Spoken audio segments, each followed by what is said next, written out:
Okay, അപ്പം ഞാനെല്ലാം ready ആക്കിയിട്ട് വരാം.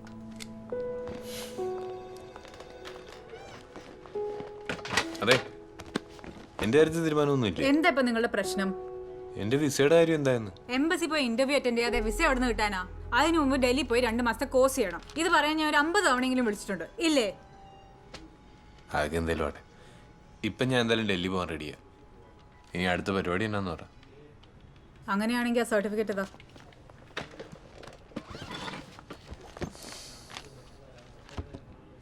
ഇതിലെ SLC സർട്ടിഫിക്കറ്റും നഴ്സിംഗ് ഡിപ്ലോമയൊക്കെ എന്തിയേ? അത് തന്നെ ഉണ്ടല്ലോ.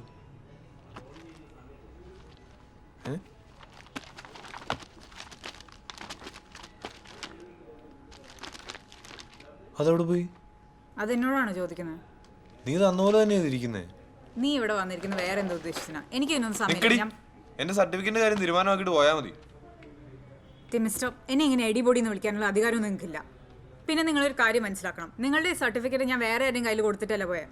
കൃത്യമായിട്ട് നിങ്ങളെ ജോലി സ്ഥലത്ത് വന്ന് നിങ്ങളെ തന്നെ ഏൽപ്പിച്ചാ പോയത്. അത് നിങ്ങളുടെ മാഡം കണ്ടതാണല്ലോ.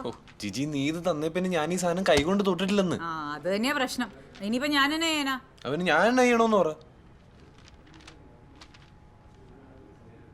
ഇതിന്റെ ഈ കോപ്പി വല്ലതും തന്നാ പറ്റുമോ? കൊള്ള, ഏറ്റവും ഇമ്പോർട്ടന്റ് ഉള്ള സർട്ടിഫിക്കറ്റ് കൊണ്ട് കളഞ്ഞിട്ട് കോപ്പി മതിയോന്നു അല്ലേ? എന്നാ പിന്നെ ഒരു കാര്യം ചെയ്യാം, ഞാൻ ആ ഇസ്രായേലി പോക്കങ്ങ് വേണ്ടെന്ന് വെച്ചേക്കാം. ആ, അതെനിക്കറിയില്ല, നിങ്ങളുടെ ഇഷ്ടം. ഈ സർട്ടിഫിക്കറ്റുകൾ കൊണ്ട് തന്നാൽ ഞാൻ ഫയൽ ഫോർവേഡ് ചെയ്യാം. ഈ ഏജൻസിയിൽ വരുന്ന എല്ലാവർക്കും കിട്ടുന്ന സർവീസ് തന്നെ നിങ്ങൾക്കും പ്രതീക്ഷിക്കാം. അതിന് തടസ്സമൊന്നുമില്ല. എനിക്ക് പോകണം.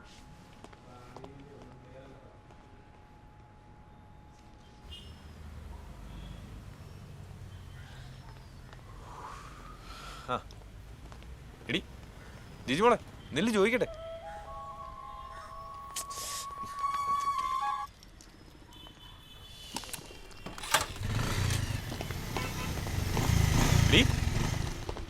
നീ എന്റെ ജിജി മോളാണോ അത് ഓഫീസിൽ വലിയ കോൺസെൻട്രോ?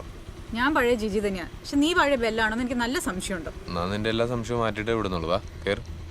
ഇപ്പോഴാണോ അതിന് നേരം കിട്ടിയത്? മാറി നിന്ന് എനിക്ക് പോകണം. ജിജി, നീ ഇങ്ങനെ അലമ്പാവല്ലേ? എന്നായാലും നമുക്ക് സംസാരിച്ച് തീർക്കാവുന്നല്ലോ. കേറുപ്പാ. വേണ്ട, എനിക്ക് ബസ് ഉണ്ട്. ബസ് കോപ്പ് കിട്ടും. ആ സെന്റ് മേരി അല്ലേ, അതിലെ കണ്ടക്ടറും പിള്ളേരും കൂടെ അടിയായിട്ട് അത് സമരത്തില്ല. എപ്പോ? ഇപ്പോ ഞാൻ വരുന്ന വഴിക്ക് കണ്ടതാ. ബാ കേറ്, പോകുമ്പോ കാണിച്ചുതരാം. കേറ്.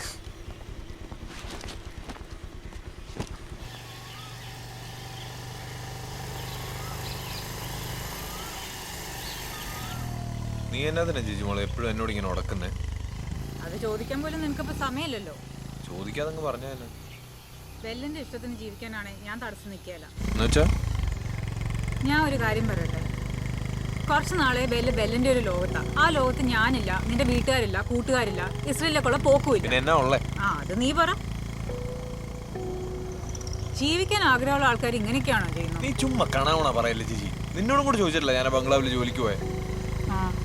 അപ്പൊ ഒരു ജോലി ആകുമ്പോ അതിന്റെ സ്ട്രെസ്സും തിരക്കും ഒക്കെ ഉണ്ടാവത്തില്ലേ? നീ ഒന്ന് വന്നപ്പോ കണ്ടതല്ലേ? ആ, അവിടുത്തെ തിരക്കെന്നാ നാട്ടുകാർ മൊത്തം പറയുന്നുണ്ട്. നാട്ടുകാരെന്നാ പറയുന്നുണ്ട്? ആൾക്കാരെന്ത് പറയുന്നു എന്നല്ല എന്റെ വിഷയം. നീ എന്തൊക്കെയായി കാണിക്കുന്നു അതെനിക്ക് ദേഷ്യം വരുന്നു. ഞാൻ എന്നാ കാണിച്ചെന്നാ? ഈ സർട്ടിഫിക്കറ്റുകളൊക്കെ കൊണ്ട് കളയുന്ന ബോധമുള്ളവർ ചെയ്യുന്നല്ലോ. സർട്ടിഫിക്കറ്റിന്റെ കാര്യം നീ ഒന്ന് വിടാവോ? എത്ര നേരം അതിന്റെ ഗുണവധികാരം. ഞാൻ എന്തെങ്കിലും ചെയ്തോളാം. അപ്പൊ ഞാൻ ഇടപെടണ്ടെന്നാണോ? നീ ഇടപെടണ്ട.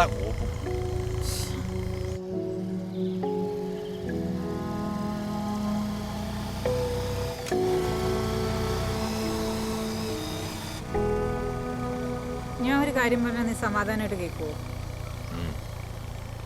നിന്റെ കയ്യിൽ ഈ സർട്ടിഫിക്കറ്റിന്റെ ഒക്കെ കോപ്പി ഉണ്ടല്ലോ. ഒരു നോട്ടറി വക്കീലിനെ കണ്ട് അത് അറ്റസ്റ്റ് ചെയ്യിപ്പിക്കാം. ഒറിജിനലിന്റെ അത്ര വിലയുണ്ടോ അതിന്? ഞാനത് ഫോർവേഡ് ചെയ്ത് നോക്കാം. ഇനി ഒറിജിനൽ കിട്ടാതെ വക്കീലന്മാരൊന്നും അറ്റസ്റ്റ് ചെയ്ത് തരത്തില്ലല്ലോ. പരിചയമുള്ള ആരെങ്കിലും ഉണ്ടെങ്കിൽ അത് നടത്തിയെടുക്കാം. ആ ബംഗ്ലാവിൽ ഒരു റോണി വക്കീലുണ്ട്. മാഡം പറയുവാണെങ്കിൽ അയാളെ ചിലപ്പോൾ ചെയ്തു തരുമായിരിക്കും. പക്ഷെ ഞാൻ ഇനി അങ്ങോട്ടൊന്നും പോകുന്നില്ലെന്ന് വിചാരിച്ചിരുന്നു. അതെന്താ ഇപ്പൊ അങ്ങനെ ഒരു തീരുമാനം? ഞാനവിടെ പോകുന്നത് നിനക്കും നാട്ടുകാർക്കും ഒക്കെ ഭയങ്കര ബുദ്ധിമുട്ടാണല്ലോ. അപ്പൊ നിങ്ങൾക്കൊക്കെ സമാധാനമാവട്ടെ എന്ന് വിചാരിച്ചു. നമ്മുടെ കാര്യല്ലേ, നീ അങ്ങ് ചെല്ലും.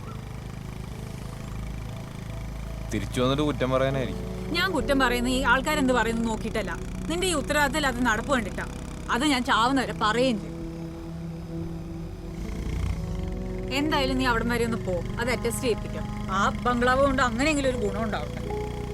ആ, നോക്കട്ടെ.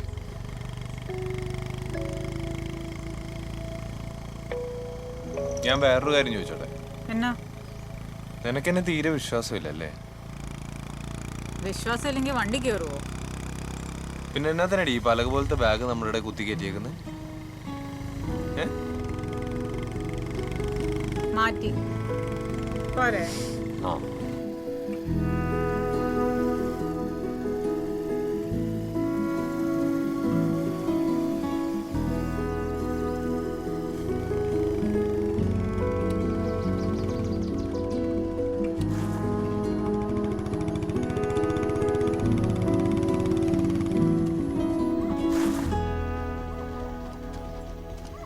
ഇനി ഉഴപ്പരുത്. ഇല്ലില്ല, ഞാൻ നാളെ തന്നെ പോയി ടെസ്റ്റ് ചെയ്യിപ്പിച്ചോളാം. പോട്ടെ. ഓക്കെ ചേച്ചി പോണേ. അടി മേടിക്കും.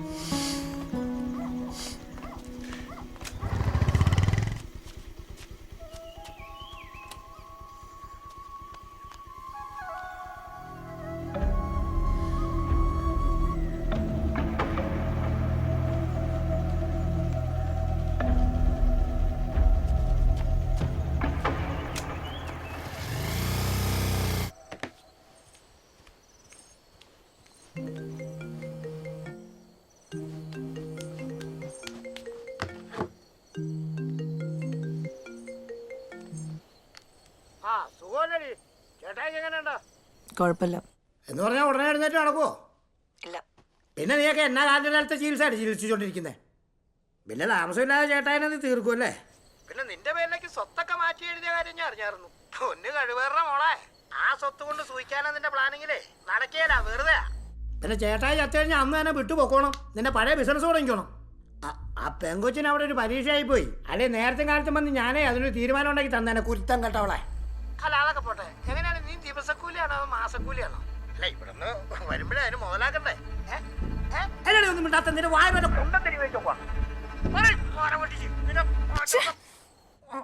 കട്ട് ചെയ്തു കാടുവേറ മോള്.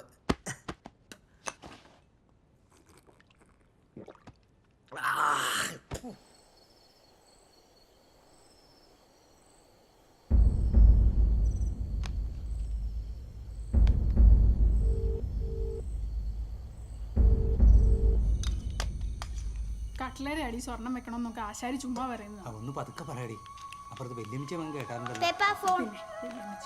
നീ എന്താ പറയുന്നത്? കട്ട്ലയുടെ അല്ലിൽ സ്വർണം വെക്കണമെന്ന് വെല്ലുമിച്ച തന്നെയല്ലേ പറഞ്ഞത്? അതെ.